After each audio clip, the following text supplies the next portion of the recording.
নমস্কার বন্ধুরা, আজ দেখাবো লোটে মাছের তরকারি। এদিকে আদা রসুন মিক্সিতে ব্লেন্ড করে নেবো।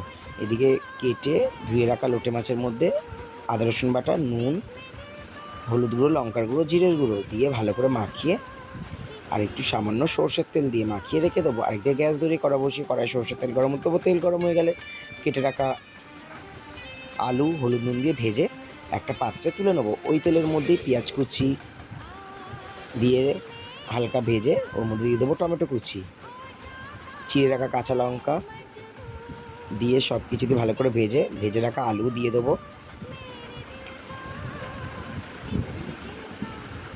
মাখিয়ে রাখা লোটে মাছটাও দিয়ে হালকা নাড়িয়ে ঢাকা দিয়ে দেবো।